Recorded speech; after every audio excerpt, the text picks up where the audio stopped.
De retour sur ce plateau, merci à vous d'être restés fidèles et merci à ceux qui viennent de nous rejoindre pour la dernière partie de notre rendez-vous politique hebdomadaire du 10 au 17 juillet 2016. L'Union africaine tiendra son 27e sommet à Kigali, au Rwanda. À ce sommet, Mme Nkosazana Zuma, la présidente de la commission, rendra le tablier. Alors, quel bilan faire de sa présidence, mais aussi quel bilan faire de la présidence tchadienne de l'organisation panafricaine? Pour en parler, 3 docteurs en sciences politiques avec moi. Monsieur Anokwenou, vous êtes évidemment docteur en sciences politiques. Merci à vous d'avoir accepté notre invitation. Je vous remercie de m'avoir invité à cette table sur un sujet aussi intéressant que l'Union africaine.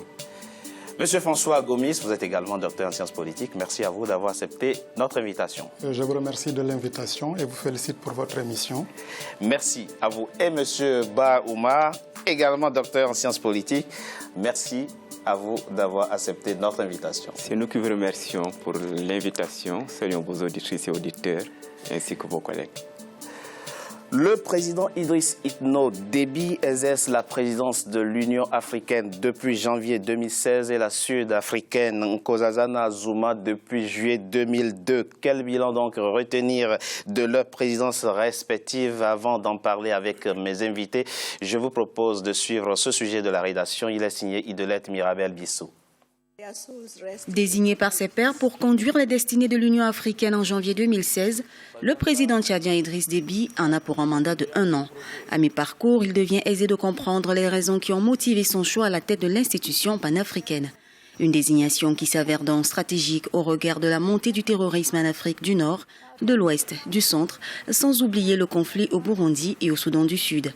Depuis 2013, le Tchad est présent au nord du Mali et ses nombreux succès ont montré la capacité de son armée à intervenir en cas de conflit. À cela s'ajoute sa présence dans la lutte contre les insurgés islamistes de Boko Haram depuis l'aube de 2015 dans la région du lac Tchad. Les défis majeurs auxquels fait face l'Afrique doivent être nos préoccupations de premier ordre.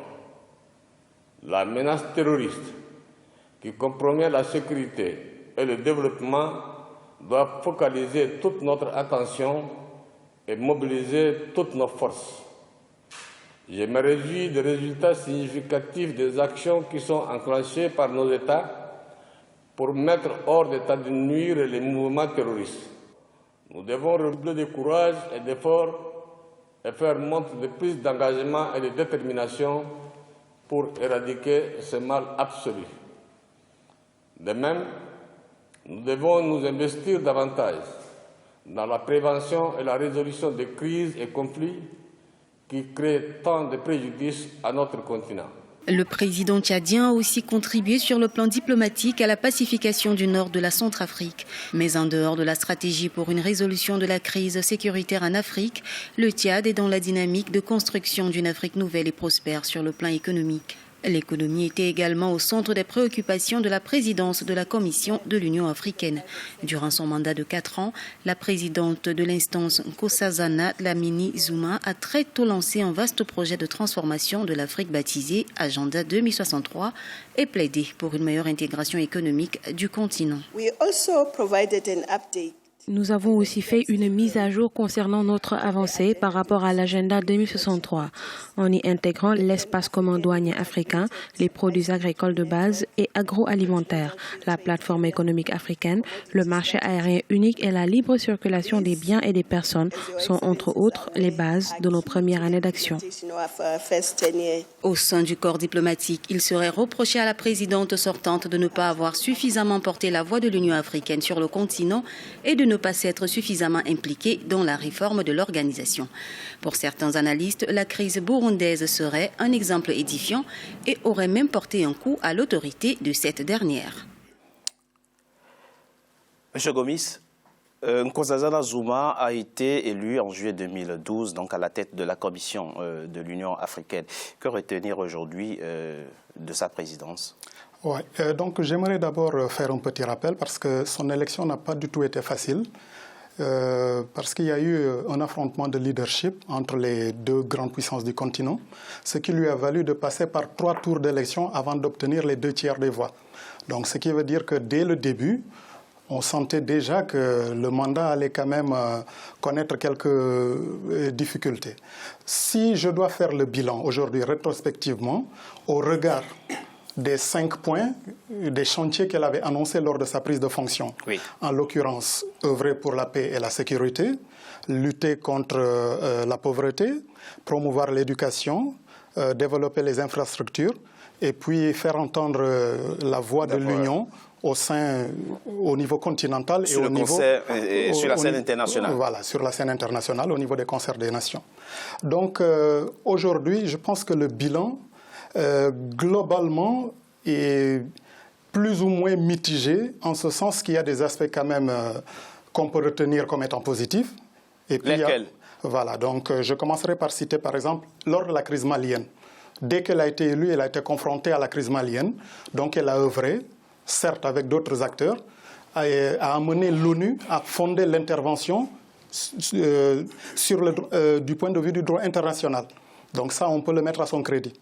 Et puis, deuxième point aussi que je mettrai à son crédit, c'est qu'elle a initié quand même la mise en place de la CARIC, la capacité africaine de réaction immédiate aux crises, qui est basée sur le principe du volontariat. Je pense à ce jour, il y a plus d'une dizaine d'États qui ont déjà accepté de former l'ossature de cette force. Oui. Voilà. Et puis, au niveau des infrastructures, elle a quand même signé un mémorandum avec la Chine pour la construction d'infrastructures. Certes, c'est des projets à long terme, mais on peut quand même le mettre à son crédit. L'autre aspect sur lequel... Quand vous dites elle a signé, il faut clarifier la chose. Elle n'a pas de pouvoir qui lui permette d'engager. Au fond, elle a supervisé, si vous voulez, le partenariat. Enfin, la Commission de l'Union africaine a essayé de canaliser, de superviser d'une certaine manière le partenariat entre l'Afrique et la Chine. Hein. Il faut donc, tout à fait, après, les États restent souverains dans les termes qu'ils choisissent quant au partenariat qu'ils nouent avec la Chine. Oui, tout à fait, vous avez parfaitement raison. Oui. Mais comme on fait le bilan de sa présidence, donc, parce que tous les impairs, on va le lui reprocher, donc il serait bien aussi que le positif lui revienne. Tout à fait. Ouais, donc, Monsieur Kwenou, avant de venir sur ce qu'elle n'a pas bien fait, que retenir de positif déjà sur la présidence, enfin de la présidence de Mme Nkosazana Zuma? C'est une question piège. Je trouve que la question, c'est un piège parce que j'ai véritablement du mal à mettre un mot ou des mots sur ce que Mme Zuma, ou est-ce Mme Zuma, a eu à faire de positif à la tête de la Commission de l'Union africaine. Elle a forcément eu des actions positives, comme quelques-unes citées par... Monsieur Gomis, mais je trouve, quand on me demande tout de suite ce que je retiens du bilan de Madame Zuma à la tête de la Commission, c'est ce qui saute aux yeux, ce qui me revient à l'esprit, c'est plutôt le camouflet de Burundi, d'avoir décidé unilatéralement, sans en définir les contours et les tenants et les aboutissants, de l'envoi peut-être sans doute sans réfléchir, de l'envoi d'une force africaine de stabilisation et de revenir aussitôt sur cette décision. C'est plutôt ces gens... Non, elle a soumis l'idée à l'ensemble des États Non, membres. c'était pas une idée soumise, c'était une décision d'abord et avant de faire le rétropédalage. Oui, mais dans tous les cas, on n'a vu aucun soldat de l'Union africaine. Justement, pour une autorité de sa trempe, vous savez, vous n'êtes pas sans savoir qu'elle a été ministre des Affaires étrangères dans son pays, et donc une personne aussi avertie que Madame Zuma, une décision de cette nature-là ne peut pas être prise dans cette précipitation dont elle avait fait l'objet en ce temps-là, avant de faire le rétropédalage. Donc, pour revenir un peu à son bilan, j'entends bien, je comprends, et je constate qu'elle a eu à poser certains actes quand même qui sont allés dans un sens positif dans le redressement ou la gestion, on va dire, globale de la commission. Monsieur Ouma, est-ce que la difficulté qu'il éprouve à mettre mot, comme il dit, sur les actions positives de Mme Zouma ne vient-elle pas de la nature même de la commission, ou des pouvoirs même de la commission, de la limite de ses pouvoirs? Est-ce qu'elle n'est pas victime tout simplement de la commission qu'elle a présidée? Globalement, oui, et n'oublions pas d'abord que c'est la première femme qui a présidé, en tout cas de souvenance, en tout cas de mémoire personnellement, cette commission de l'Union africaine. Mais n'oublions pas que la commission ne peut pas faire grand-chose sans la volonté politique des chefs d'État et de gouvernement. Il le disait tantôt, c'est difficile, c'est vrai, mais tant que les chefs d'État n'ont pas, eux, clarifié la ligne, c'est très difficile pour qu'il puisse faire, lui, acte de leadership véritablement. Et je crois que c'est à ce niveau-là où, entre le président en exercice et la présidente ou le futur président de la Commission, il faut trouver des plages de convergence systémique assez serrées, ce qui manque au niveau de l'Afrique. Et cela, ce n'est pas seulement au niveau de l'Union africaine où on trouve cela. Dans toutes les institutions sous-régionales de coopération, on a le même couac, on a une multiplication des structures, des infrastructures, mais un manque de coordination et de hiérarchisation des priorités qui soient pertinentes. Monsieur Gomis, l'agenda à l'horizon 2063, c'est aussi à mettre à l'actif de la présidente Zouma. Oui, tout à fait. J'allais enchaîner sur ça quand vous m'aviez interrompu. En fait, moi, je me démarque de mon voisin dans la mesure où, comme vous l'avez bien souligné, en fait, il y a des difficultés qui sont inhérentes à la commission même. Comme l'a rappelé mon collègue M. Ba, elle ne peut pas décider de tout. Elle peut impulser des choses, mais il faut recueillir, disons, l'assentiment des chefs d'État. On a vu dans l'élément, effectivement, que les réformes nécessaires n'ont pas été opérées depuis 2012. Quand on se souvient de l'impulsion qu'avait donnée l'ancien président Ouma Konaré quand il était président de la commission, cette impulsion s'est tiédie d'une certaine manière, et M. Jean-Ping nous excusera, et pendant sa présidence, et d'une certaine manière aussi sous la présidence de Mme Zouma. Tout à fait ce que je disais lors de mon intervention initiale, c'est que la difficulté qu'elle a rencontrée pour réformer l'institution ne peut pas être dissociée du problème de leadership entre les grands États africains. Parce qu'il y avait une sorte d'accord tacite pour que ces grands États évitent de briguer le poste de président de la Commission. Donc, étant sud-africaine et tout, ça a aussitôt amené des controverses, des problèmes, d'où le blocage qu'elle n'a pas... Alors, quand on a la chance d'avoir trois docteurs en sciences politiques sur un plateau, on ne peut s'empêcher de poser la question, quelle réforme aujourd'hui apporter? De votre point de vue, puisque ça devient un débat intellectuel, quelle réforme intrinsèque faut-il apporter aujourd'hui au sein de cette organisation pour qu'elle soit plus efficace et pour que sa voix puisse porter davantage? Monsieur, pouvez-nous d'avancer avant de venir à vous, s'il vous plaît? Avant d'aborder votre question, je veux juste rappeler une petite chose, c'est-à-dire que à l'élection, comme M. Gomis l'a rappelé dans ses propos liminaires, il y a eu une bataille féroce qui a eu lieu avant l'élection de Mme Zouma. Parce qu'il y a effectivement, il y a eu ce coup de force entre... Il y a d'abord une règle tacite, non écrite, comme quoi les leaders africains, les principaux leaders africains ne doivent pas présenter alors des candidats à la tête de la commission. Et l'Afrique du Sud avait pris un risque énorme en transgressant cette règle non écrite.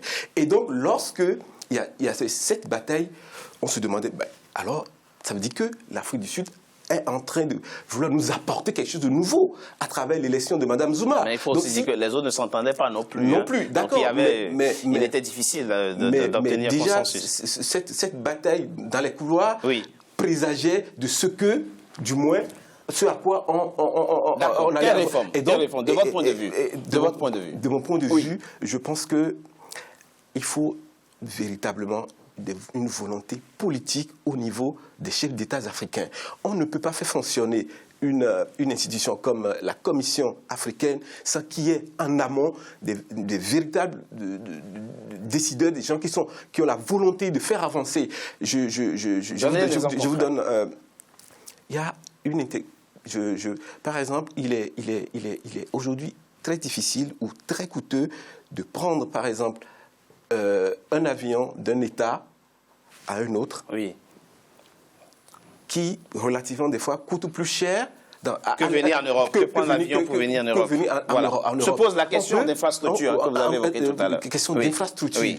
Alors portuaire, aéroportuaire, on peut déjà, à ce niveau, à ce microcosme, commencer à impulser, à prendre des décisions hardies dans ce sens-là pour déjà permettre une intégration, ne serait-ce que régionale au niveau des États, avant de penser à établir un passeport africain qui, ma foi, je ne sais pas à quoi, puisque vous venez de l'évoquer. Monsieur Ouma, du point de vue structurel, quelle réforme apporter au sein de cette organisation? De quoi souffre fondamentalement l'Union africaine? Je crois qu'elle souffre de deux formes de névrose.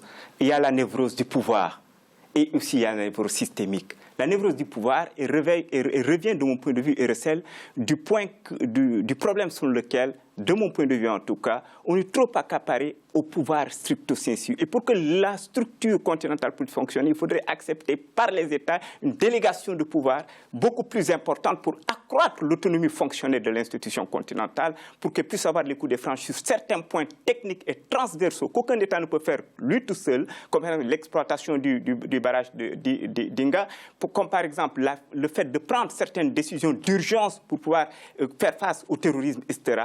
À ce niveau-là, il y a un problème. Et deuxièmement, c'est le problème stratégique et technique. Du point de vue stratégique, on n'a pas une veille stratégique, on a une commission de paix, sécurité. L'un dépend de l'autre. Les deux difficultés sont liées. Fondamentalement. Mais ne rêvons pas. Est-ce qu'il est réellement possible d'avoir des normes communes à 54 ? Mais bien sûr. Quand l'Union européenne... Et écoutez, les États-Unis sont... Vous allez me dire que c'est une fédération, certes, mais les États-Unis, avec le Canada, avec l'ALENA, et aujourd'hui, cette partie du monde-là, avec l'Union européenne, essaie de travailler ensemble pour avoir une zone de libre-échange commune. Non, laissez-moi terminer, s'il vous plaît. Il y a des millions de Britanniques qui veulent que leur pays sorte de... Ça vous dit la difficulté qu'il y a? Non, ils veulent sortir pour pouvoir mieux maximiser leur gain dans la mondialisation. Mais nous sommes dans une logique contraire. Mais ça, c'est le rêve qu'ils ont. Mais laissez-moi vous expliquer une chose qui est fondamentale. C'est que nous, Africains, nous avons pris le choix de nous intégrer. À partir de ce moment-là, dans la logique de la marche de l'intégration, il faut faire l'intégration par palier, ce à quoi nous sommes en train de faire aujourd'hui. L'intégration immédiate, elle n'est pas possible, elle relève du rêve. Et pour que cela puisse être une réalité réussie, il faudrait à coup sûr trouver des passerelles et donc des compromis systémiques. Monsieur Gomis, pour enchaîner sur ce qu'il disait, je me souviens très bien, en 2005, pour des raisons professionnelles, j'étais à Addis Abeba, j'avais rencontré le directeur du département des affaires politiques, à qui je demandais quels sont les critères remplis, quelles sont les conditions remplies pour être membre de l'Union africaine. Il y a deux, justement. À sa création, il n'y avait que deux conditions à remplir. Être un État africain, ce n'est pas très difficile, ça, comme critère. Et deuxième critère, exprimer la volonté d'adhésion. C'est tout. Vous êtes africain, vous adressez une lettre à la Commission, comme quoi, au secrétariat à l'époque, comme quoi vous voulez être membre de l'Union africaine, c'est fait. Est-ce que le problème, à la base, n'est pas là? Est-ce qu'il n'aurait pas fallu que de petits États organisent une forme de regroupement avec des règles contraignantes pour eux d'abord, quitte à élargir après, plutôt que de se mettre ensemble à 53 à l'époque pour faire une organisation? Bon, c'est un point de vue qui peut se défendre, parce que si vous remarquez bien, la Fédération des États-Unis s'est construite sur ce modèle-là, de même que l'Union européenne. Ça a commencé d'abord par l'Europe des 6, puis des 9, 12, 15, ainsi de suite. Mais moi, comme M. Ball a dit tout à l'heure, c'est que c'est une décision qui a été prise par les pères de l'indépendance, si on peut les appeler comme ça. Oui, mais dans un contexte historique et politique différent. Voilà. C'était la décolonisation, on sortait de la colonisation, donc l'idéal, enfin du moins la préoccupation était de se libérer du colon, de l'ancien colon. Oui. En fait, et d'éviter les gains interétatiques. Justement, mais le problème c'est que si vous remarquez bien, lors du sommet de Durban où on a lancé l'Union africaine, dans les articles, aussi bien l'article 3 où il y a les objectifs et l'article 4 où il y a les principes, il n'est mentionné nulle part que l'objectif c'est un État fédéral. Exactement. Voilà. Donc dans sa forme actuelle, je ne crois pas que ce soit un problème, parce qu'à partir du moment où le pays est africain et en fait la volonté, je ne vois pas au nom de quoi on pourrait lui dénier ce droit. Mais je reviendrai sur la question que vous m'aviez posée tout à l'heure par rapport à une réforme dont il serait urgent actuellement pour l'Union africaine. Je vais vous citer une seule chose. Moi, je pense qu'il faut qu'il y ait des structures contraignantes. à même d'émettre des directives qui se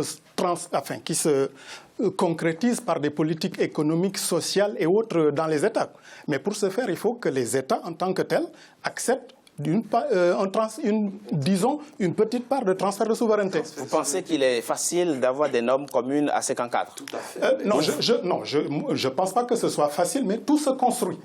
Rien ne s'est fait en un jour, donc tout c'est possible. Parlons, pour finir, du bilan du président Idriss Déby. C'est lui qui préside en ce moment l'Union africaine. Donc le sommet qui va se tenir à Kigali le 17 juillet prochain se fera sous sa présidence.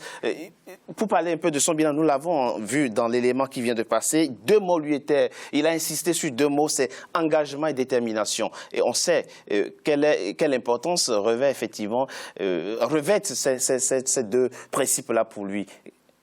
Tout à fait. Bon, son élection a quand même suscité pas mal de débats et de controverses. Il faut reconnaître que, certes, il n'est pas facile de faire un bilan en mi-mandat. Il appartiendra aux historiens de tirer toutes les conclusions possibles. Mais on peut déjà, au regard des chantiers qu'il a ouverts, se faire une idée. Monsieur Déby a quand même une crédibilité en ce qui concerne la lutte contre le terrorisme. Et comme actuellement l'un des enjeux majeurs de l'Union africaine concerne la sécurité. 2000 soldats engagés en 2015. Voilà, donc de 2000. Voilà, les forces tchadiennes se sont illustrées aussi bien au nord du Mali pour combattre les djihadistes, contre Boko Haram dans le lac Tchad, et puis en Somalie et aussi en Centrafrique pour d'autres préoccupations. Donc on peut lui faire ce crédit a priori.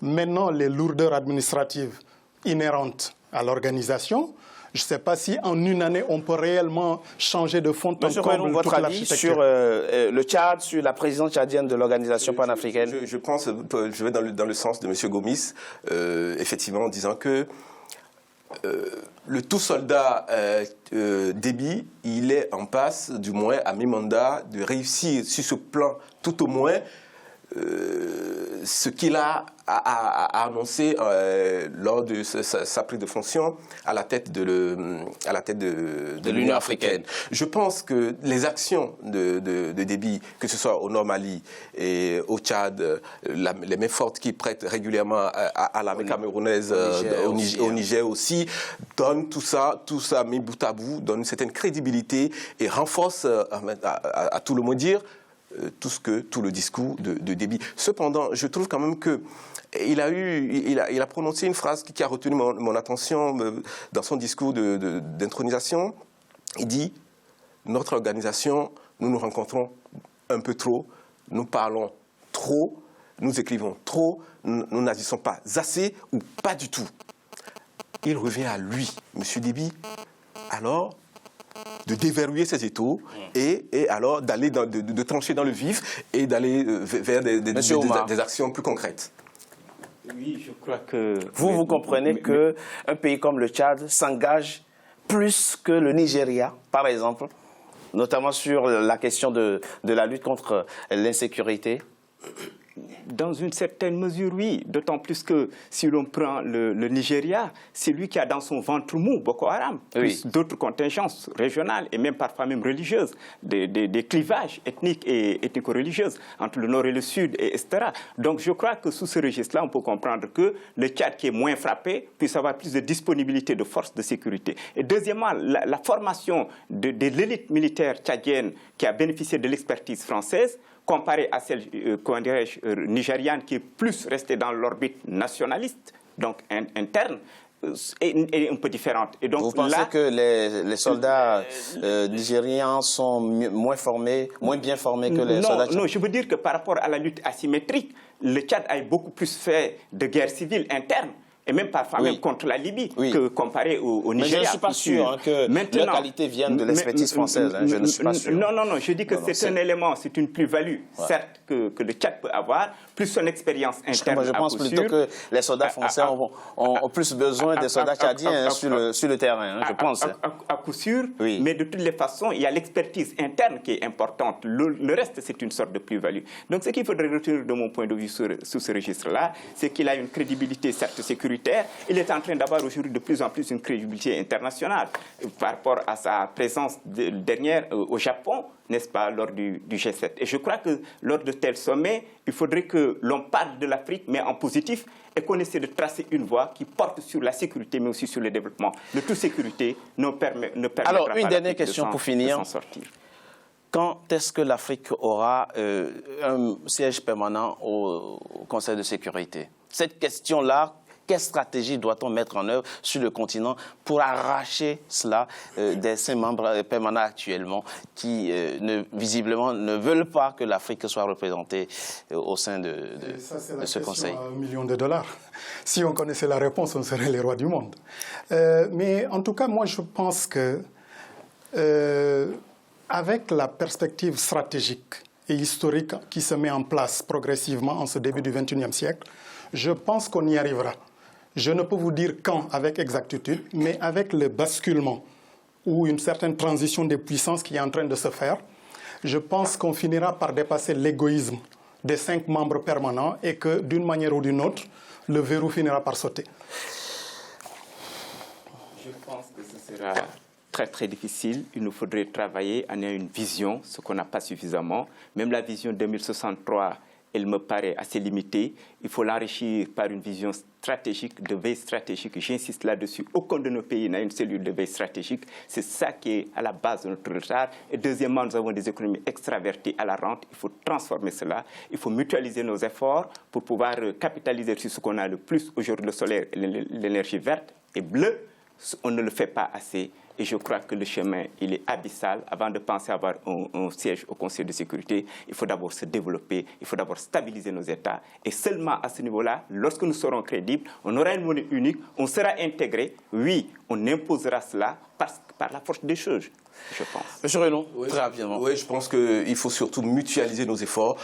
D'abord, arriver, comme il a dit, oui, arriver à stabiliser nos États, arriver à stabiliser d'abord le continent, éviter sinon éradiquer définitivement les petites guerres intestines et arriver à accroître notre niveau de développement. Merci. Et ça nous permettra de gagner une place au Conseil de sécurité. Arnaud Renaud, François Gomis et Ba Oumar, vous êtes tous les trois docteurs en sciences politiques. Merci à vous d'avoir accepté notre invitation. Mesdames et messieurs, c'est la fin de notre rendez-vous politique.